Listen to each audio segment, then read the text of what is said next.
Hello and welcome to another video on TK tasks. Today we're going to look at tasks using TK windows on Linux. We're going to look at two tools, the task monitor and the send command. And we're going to do it by demoing the producer-consumer problem that is found on the wiki site. We will talk a little bit about globals, namespaces, and interpreters.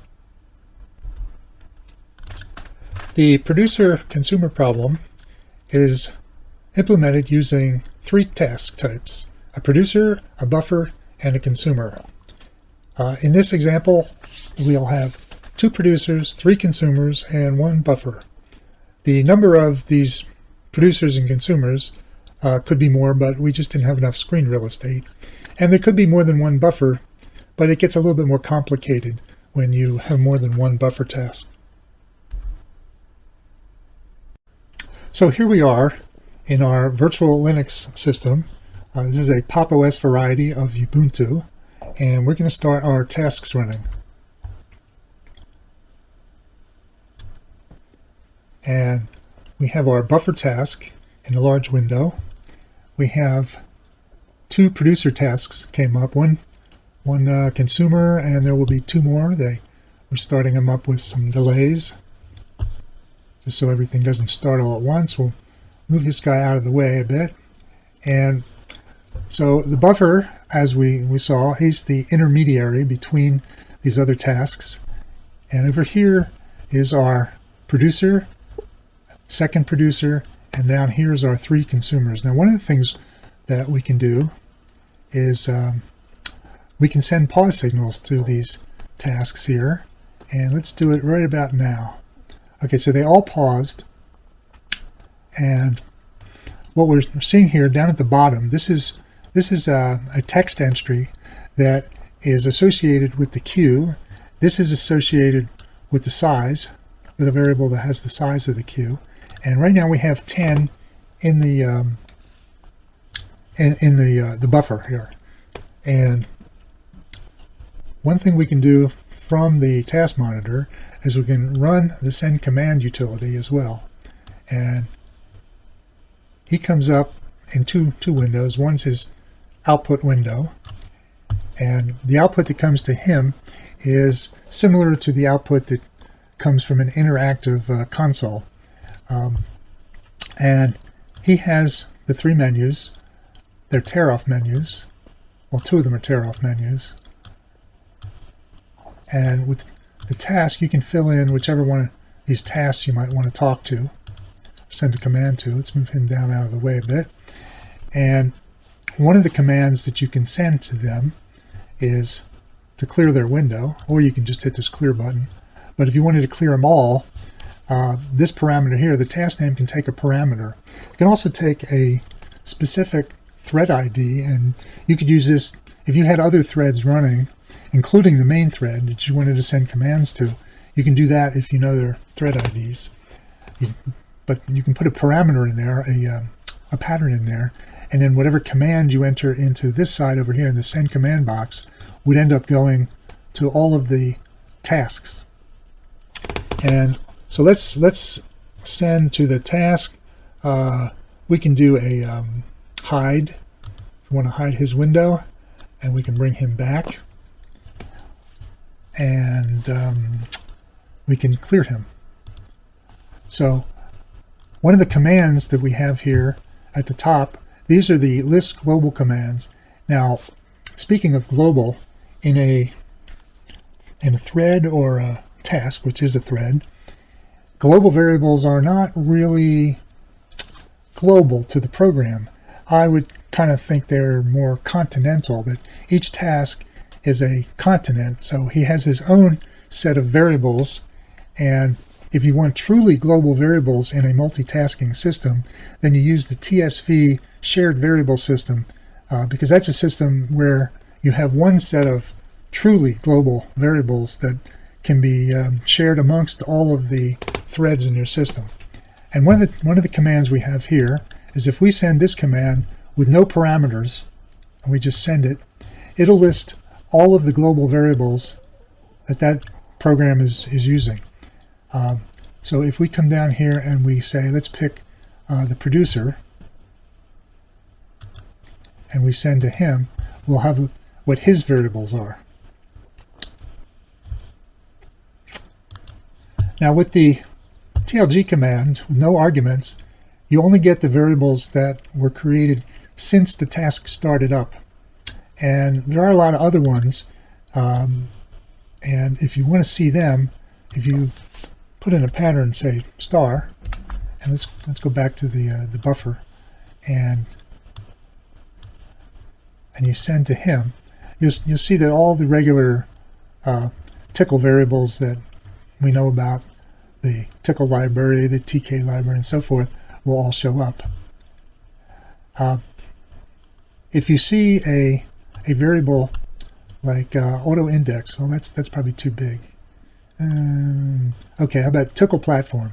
Tcl platform, you notice over here it's an array, and so it's only showing us the indices right here. If we want to see the contents, we can copy him, come over here, and here we're going to use the array command. That was this one over here. And we need to fill in the array with what we need to paste that in. And then if we send that, we get our values for that array. Likewise for the waiters array, which is now here's a bug, I think. Notice what that does. I do a paste and it did not get rid of what was selected, so you have to do a backspace first. Anyway, here we can see the contents of that array, that we have two producers and we have no consumers right at the moment. These are the producers. These are the producers that are blocked because the consumers aren't reading anything. And if we look down at the bottom here, we see that there's 10 items in here. And if you go back to this and you look at the queue size, maximum queue size for the buffer is 10. And because of that, he doesn't have any more room, so the consumers, they're going to be, and they're not running, so the producers are going to be blocked. And so that's why we have producers in this waiters array. And when the buffer task determines that he now has room in his queue for more production, he will signal back to the producers, and they will try once again to put something into the queue. Now, this send command here is not limited to just this command set. You can enter any command you want to send, and there's a history here. You can use the mouse wheel, or you can do the up and down arrows. Also, if you hit a carriage return in this, it will send whatever is there. You don't have to hit the send button. However, the send button also does an up, and that's convenient because if you want to send the same command a couple times. So for example, with the buffer, I can say that I want him to output hello, and I can keep hitting this. There's also you notice there's a gray line. That's a separator. You can undo that, and then they'll just come out. Now, one of the things you can do here is it has two kinds of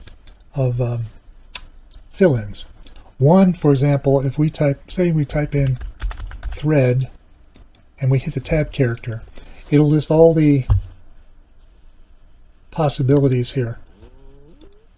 If you enter just a couple characters and hit tab, it will look up a procedure, and if there's only one, it will fill it in and it will flash it. But suppose you type in T alone, then you get a list of proc names. So at first, if it starts in column 1, it's looking for procedures, or if it's later on and it's preceded by an open square bracket, it will figure that that's going to be a proc name or a command name, and it will look those up. If it has more, you hit next. There's a lot of commands that begin with a T.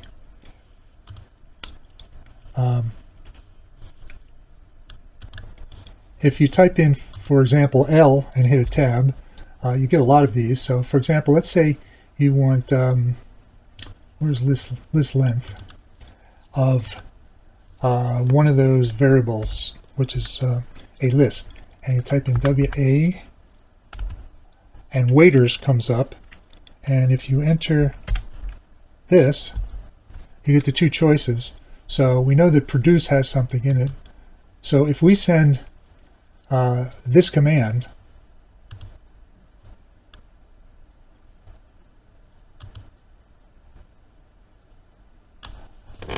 we get a result here.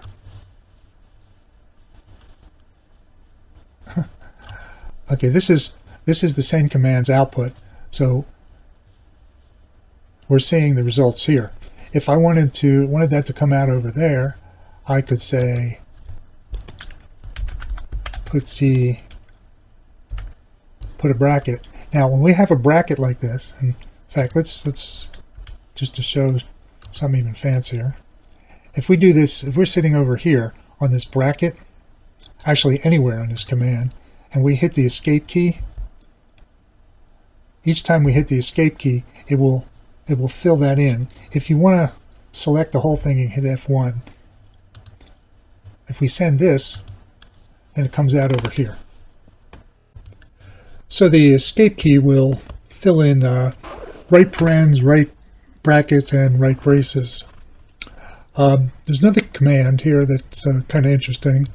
By the way, the reason that this was occurring is in this menu there's an always on top option.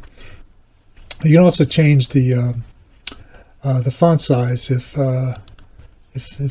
you need more room here.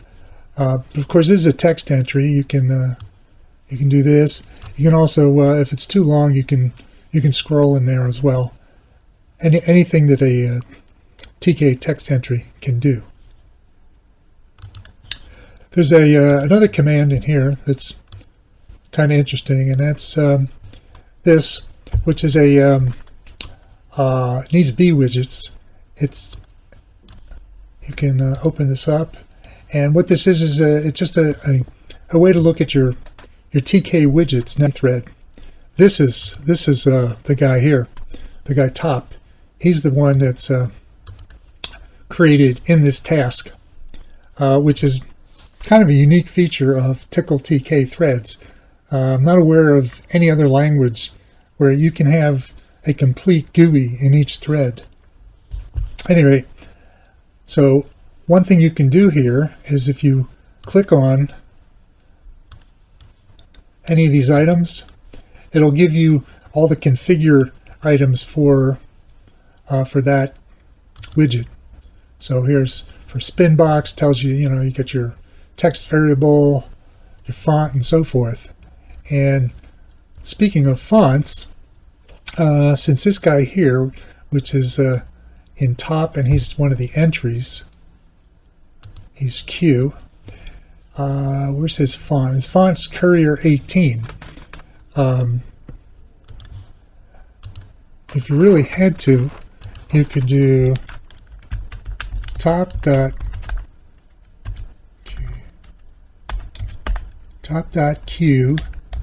configure dash font 12, and if we send that and we're lucky, error unknown option 12. Oh, okay, that's good. We got an error. So the errors are caught. The task itself, the buffer task, caught the error, and thread send, which is being used to deliver the messages, he sends the error message back, and we get a window that pops up. You need to do a brace around that, and here's where we can hit escape. Now, if we hit send, you got smaller.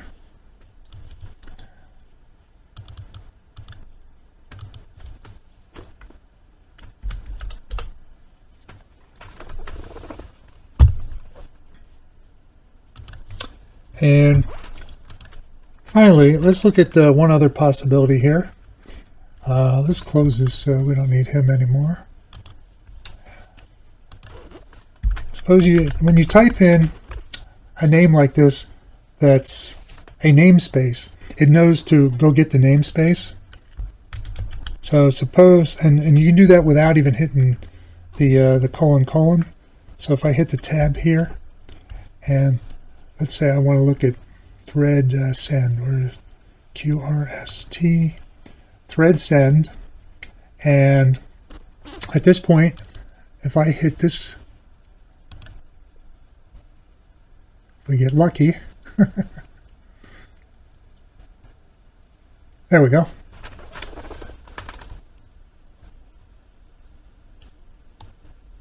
This will go up to Ashok's webpage where he has this phenomenal documentation index. Let me get rid of that so he shows up. And so here we have the manual entry on thread send. You can also you can type anything in here you want. LIN. If it's unique, it'll just go there. Otherwise, you pick one. And here's the manual entry on that. And I believe you can, well, depending on your browser, you can make this more readable if you want. Oops. Phenomenal service to the Tickle community.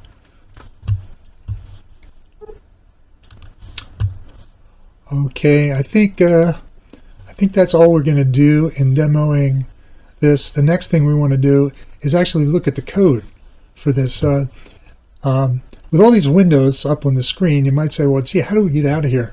Well, you notice there's a whole bunch of exit buttons. I love exit buttons because when I develop, I want to get out of the program quick and make my changes and start up again. Oh, we didn't look at this. Let's just take a quick look at this guy. And we're going to, let's resume everybody. So we're going to turn the pause is off. And now you can see what's happening here. Oh, this is a refresh interval. Let's make it a little faster. And every time one of these variables changes, it flashes it in this reddish pink color. And so this is the count of calls to the buffer task over here. It'll tell us who called. If there's an error field, that can be filled in. You can do things like left click to shrink it, right click to make it bigger. If you do it with a shift key, it goes further. The user field is something a user program can put data in there and then see that come out. What else does this have? These windows, I positioned them myself, but if you really needed to reposition them all, let's pause everything for a second here. If you needed to reposition them, oh, one other thing, you can change the font, and these spin boxes all work with the mouse wheel as well. And if I wanted to reposition all these windows, and that's too big, and I lost him. Let's keep him on top. If I wanted to reposition, I can go in. Let's say they're too wide. I can make them smaller.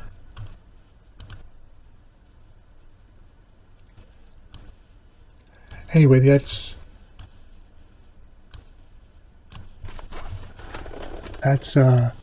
probably the main features of the task monitor. Anyway, I wanted to get to the code before we run out of time. So here's an exit button that, bang, gets rid of everything. Before we look at the code, let's go back and look at our diagram, our flow diagram. And there's an analogy that we can use with a retail store that has a supplier and has customers. The buffer would represent the store and its warehouse. Producers would be making deliveries, and consumers would be purchasing items.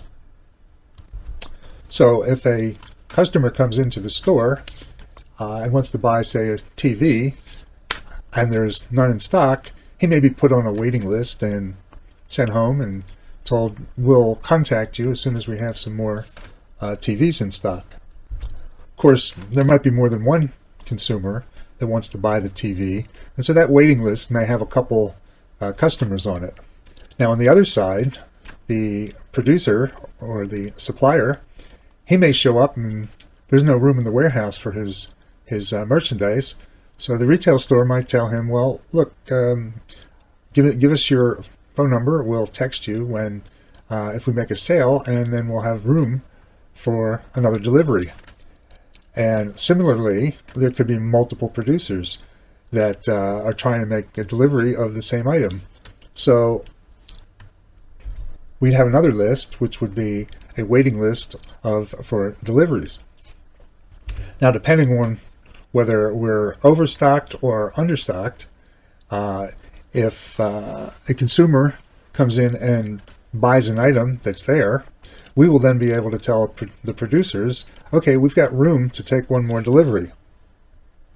Now, of course, what happens if we have the waiting list of 2 suppliers and a consumer buys the product, we have room now in the warehouse for another delivery, so we send a text message to each of these suppliers or producers, and whichever one is able to get to us first, that's the one who we're going to accept the new product from them. And the same situation occurs on the consumer side. If they all come back together, whoever got here first will get the first item that's in stock. So let's take a look now at our code. Okay, so here's our code, and what we're doing is we're looking at this with a bird's eye view. We have several pieces of the code that are folded, and we'll look at them in more detail later. So here's our buffer task, here's our producer task, and here's our consumer task. So let's take a look at the buffer task first. Outside the buffer task, we have 2 procedures, add waiter and signal waiter. Dump queue is just a debugging piece of code. The add waiter is sort of like in our retail store, putting somebody on a waiting list. We have the type, which is it's either the consumer or it's the producer. We need their identification so we can signal them, and the way we signal them is with a variable that they will be waiting on.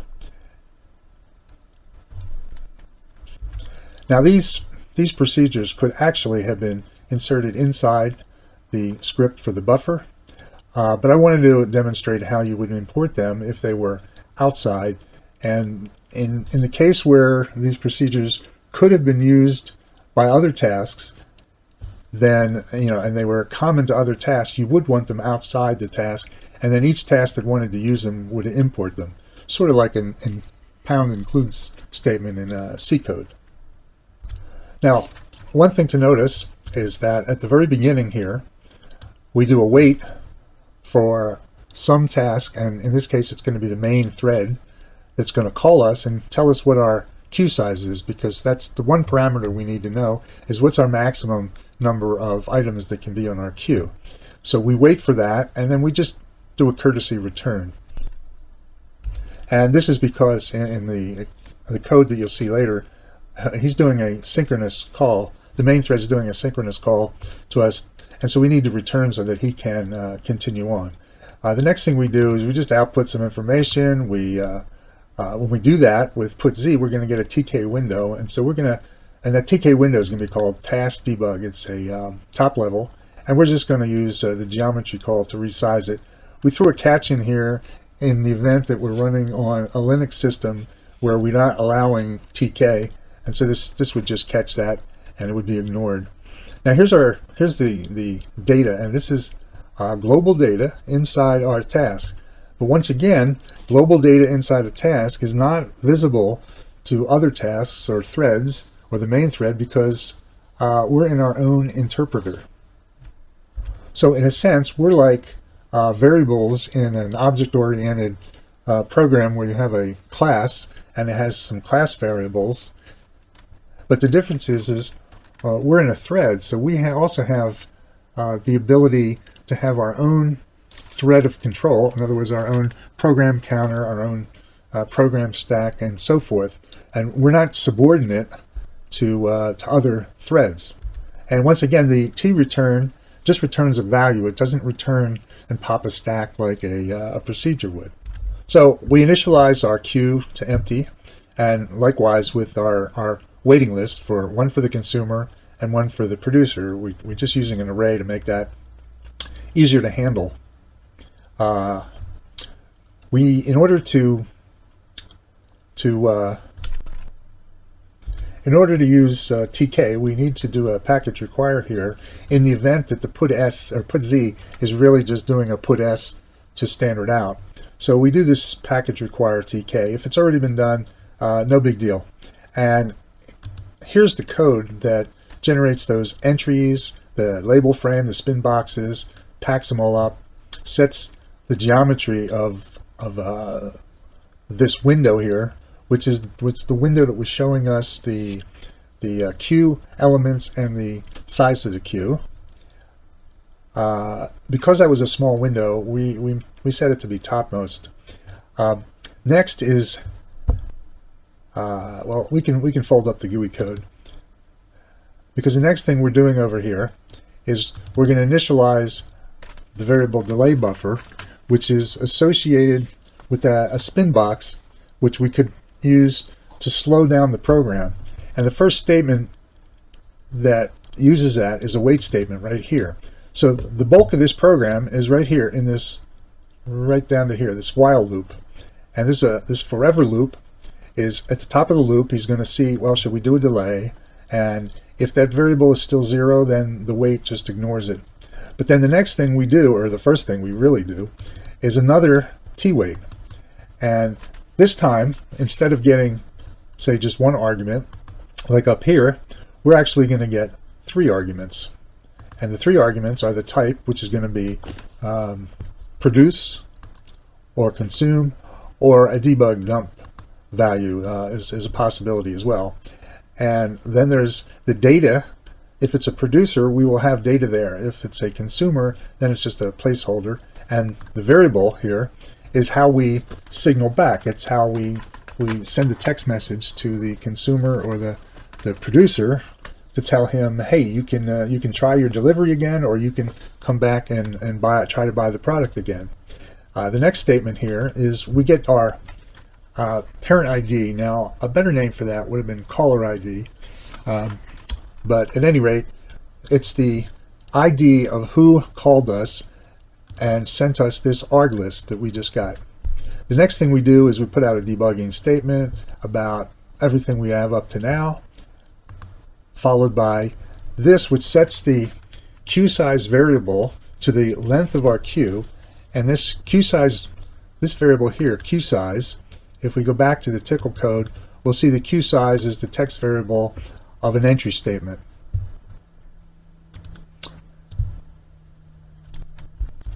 Next, we have a 3-way if statement here, and well, there's a 4th one in case this is just for debugging. In case I send in something that wasn't one of these 3 values, we just error out.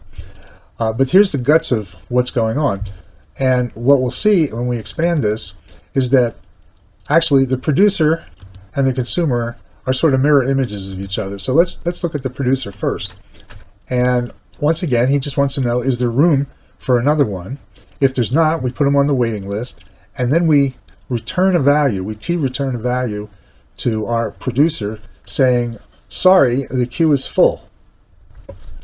However, if the queue isn't full, then we'll take the data that came in and we'll append it to the queue. Once again, every time the queue is changed, we have to set our qsize variable so that the TK entry will update. And now, because we have just put something on the queue, that means there's something that can be consumed. And so what we'll do is we'll signal all the waiters that were on our waiting list that were consumers. And then we'll, in this case, because we were successful at adding some data to the queue, we will return a value of 1. So we're going to return a Boolean of yes or no whether you were successful. But we don't wait inside the buffer. We immediately return, which is why the caller to us can call us synchronously. Next, if we look at our consume code, you'll see it's roughly the same idea. He's checking, in this case, is there anything to consume, as opposed to is there room for something else on the queue. And if there isn't anything to consume, then we put him on the waiting list, and we return to him a list. The list has two elements. The first one was the success or failure code, and just for neatness, we throw in a placeholder for the second item of this list. Now, if we were successful, meaning if the length of the queue is not 0, then we take something off the queue right here. We then readjust the queue. Once again, we set our qsize text entry variable so that the text entry widget will be updated. We output we output a debug statement here that just says remove this, and this is what the queue looks like now. And because we consumed something and took something off of the queue, that means there's room for some producer to come back and put something on our queue. So we signal the waiters, and then we'll return that data item, and we return with a success value in the first item in the list, and actual data in the second item in the list.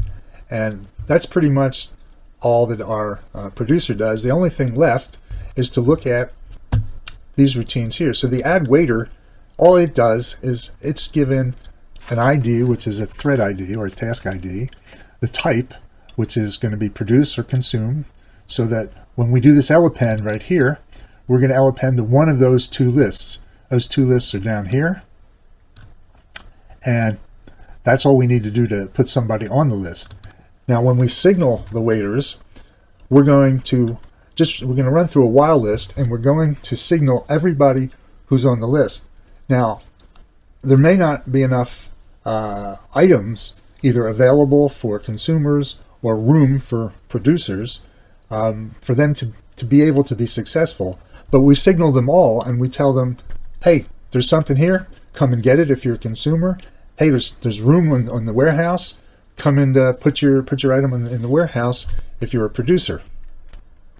So since this while loop here is testing for the length of the queue, which is the waiting list queue, if that's greater than 0, then we're gonna do something. Otherwise, we're going to drop through this while loop and just return. So this is to check for basically, well, there isn't anybody waiting. But if there is somebody waiting, then we're going to go to the head of the queue, which is done with the L index and 0, and we're using qsize, so we're going to break up the two items that are in the list, the ID and the variable, and qsize is just going to take that list element and he's going to put it into two variables. Another debug statement, and here's the essential code. And this code demonstrates how tasks can also use the lower level thread commands because everything is completely compatible. So here we do a thread send async using the ID, and then that task ID is really just the thread ID. And what we're going to send him is a command that says set this variable to some value here. Now, the /666 is just kind of a joke for me. But we also set that variable to a type, but it doesn't matter because whoever is waiting on that is only waiting for the variable to be set. He doesn't care what the value is. However, this could be used for debugging purposes.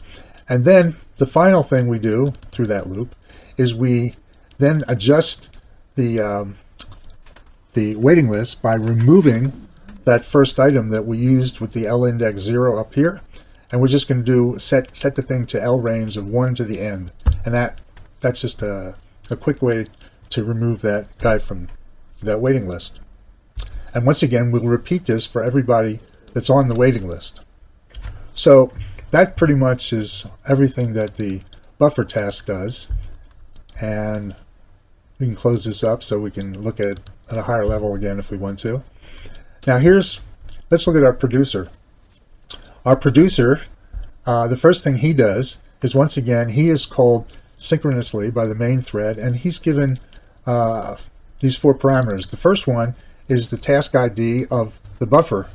In the event we had multiple buffers, this way we could say, okay, these tasks are going to use that buffer, and those tasks are going to do a different buffer. At any rate, the producer here, he needs to know what the ID of the buffer is, and we pass him a delay value, and that delay value is just a way to simulate how long it's going to take to produce an item. We give him a geometry, and that's just so when he opens his window, he'll know where to place it. And what do these producers produce? Well, it turns out they're just producing integers that increment. And what we do is when we initialize each producer, we give him essentially like a range of numbers. So the first producer, we only have 2 in this case. So the first producer, he's going to get a value like 1, and the second producer is going to get a value of, say, I think we're using 10,000. And that's just so when we're looking at the output that's in the queue in that entry, we'll be able to see and distinguish easily between which producer actually produced these values. So the guts of the producer is this while loop here, actually 2 while loops. And so in the top of the while loop, the first while loop, we put out a debug statement as to that we're about to produce something, and this is how long it's going to take to do that production. Here is where we're able to do the pauses. We just call this tasks routine called tpause check, and if the pause button is on, this is going to go into a non-busy wait until that pause checkbox is unchecked. Now, incidentally, we set data to the first value -1 because we're just going to increment it here, so that way it starts at the value of first. And now, because there are multiple producers and consumers, when the queue frees up, either on either end, either we now have room to put something in, or we now have something to consume, all of the waiters of that type that are on the waiting list are told, "Hey, go for it." But you may not be successful. And here's the guts of the rest of the code here.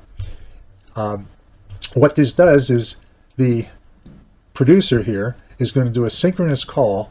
He's going to signal that he's going to send in that he's of type produce. Here's the data that he's produced, and here's the variable that you should set if I need to be put on a waiting list. And if we're not successful, we will increment this try variable here, and then we have 2 debug statements. One that says it fits and it took this many tries, or it still doesn't fit and we're on try number whatever. And if this variable here, rvar, which is what is returned, that is the value that is returned here, either the 0 or the 1 for the success or the failure. Depending on rvar, that's how we know whether or not we succeeded. If this is true, then we put out a message that it fits, we got it, and we break out of this loop and we go back to the loop that's outside of it and go produce another item and do this all over again.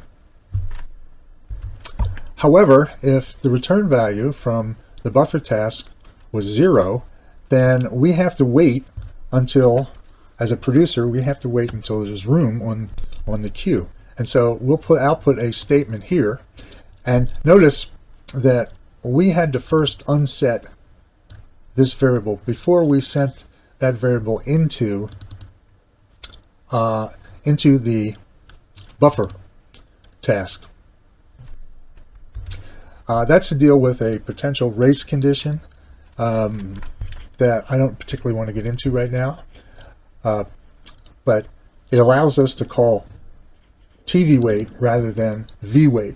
If we were to call vwait and the variable had already been set, then vwait wouldn't know that, and it would wait again, and then we would have deadlocked. So that's why we have to use the tvwait instead. There was a discussion on that on the Tickle news group. If you're interested, you could go look that up. Anyway, so that's all the code for the producer. Now notice, we, rather than, now up here with the task, buffer task, we had our code right here in line. But here, since, and that's because there was only one buffer, but we're going to have multiple producers, so we set a script variable instead. And then here is where we create the producer tasks. So we could do more. We're only doing 2 here. And these producers, they don't need any to import anything, but they accept this import statement. That really means import the task procedures. And by importing the task procedures, that just means we don't have to prefix the task procedures with tasks : : Now, if we look at our consumer script, we'll see it basically the same idea. Here we get our buffer ID. However, we have 2 delays that we put in there, and one of them is has a modulo, so that every so many times that we've tried to consume something, or that we were successful at consuming something, we're going to do a second delay. And also the geometry. And then we come down here and we have a pair of while loops, just like the producer up here. Same idea. We have a try variable. We do a pause check, and here once again we're going to call the buffer task, and he's going to return us 0 or 1 as to whether or not we were able to get something off the queue, whether it was something to consume. And we pass in our type. This is just a placeholder here, because that would have been the data on the producer side, but we don't have any data to send in. We want to get data out, and we're going to tell him this is the variable we want you to set if you had to put us on a waiting list. And if you remember up here in the consumer code, we returned a list of 2 items. So down here in this one, we're going to use the qsize to break up the return variable right here, and this just assigns those 2 list items to code and to data. Now, code means not script code. It just means what is the true or false code that he sent us back, and we do a test on that. And if it's true, then we know we got some data, so we break out of this loop here. Otherwise, the queue is empty and we got to wait for a signal. And so once again, we're going to do a TV wait on our variable that will be set when there's something on the queue for us to get. Now, when we break out of this loop here because we were successful, we output a statement here that says we got one, here's what the data is, and then we do our first delay. And here's the code that follows that. We increment a counter, which in Tickle, the first time you increment something, if it doesn't exist, the variable is created. So this becomes 1 the first time through. We test it with the modulo parameter. Once it's 0, so like every 10 times through here, then what we do is we change our title to say we're delaying. This is how long we're going to delay. When I say change the title of our task debug window, where our putz statements are going, and then we'll actually do the wait, and then we reset our title to say we're continuing. And basically, that's your consumer script. We can create any number of consumers we want. I created 3. I didn't have room for the 4th, so I just commented that one out. And notice that the code for creating the producers looks just exactly like the code for creating them. Now, if we go down here, I'm running out of time, so I'm going to look at I'm just going to look at this code here. We do have a this code up here is a callback for one of the GUI buttons, so that from the if you want to do a consume from the main thread, you can consume one value and it'll output to standard out with a put s statement. Okay, so here's our GUI code to create those 2 buttons that we had. But here is how we start up our tasks. First thing we did was we called the buffer task. We sent in the value of 10. Now, incidentally, this is the return variable for a tcall. We don't care about the return variable, so just for the sake of looking nice, we set it to this. I think it gives you an indication of what's happening. 10 is sent into the buffer task. Then we call each of the two producers, and we set up a delay so that we call the consumers after 5, 15, and 17 seconds. Each of them gets the ID of the buffer, and then these were the delay parameters and the window geometry. Anyway, that's pretty much it. There's one other thing I would like to mention, and this is from a feature in Tickle that I really like about that their data is all the data are objects, and so they have representations. An integer has multiple representations. It could be binary. It can be a text string. You can have a list that looks like a text string, or is actually implemented in some fashion. I believe they actually implement them using C arrays. But one of the things that we have here is when this producer was producing something, he sent in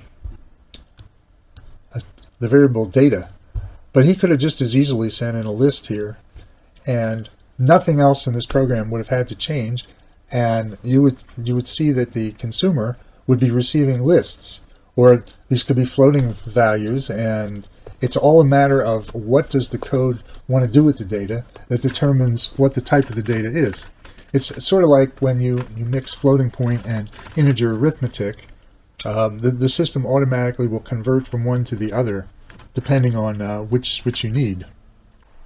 Okay, so for example, suppose we wanted to change this data, which has up to this point been integers, and we'll create a list of him and an identifier, and we write it out, switch over to Linux, run the program.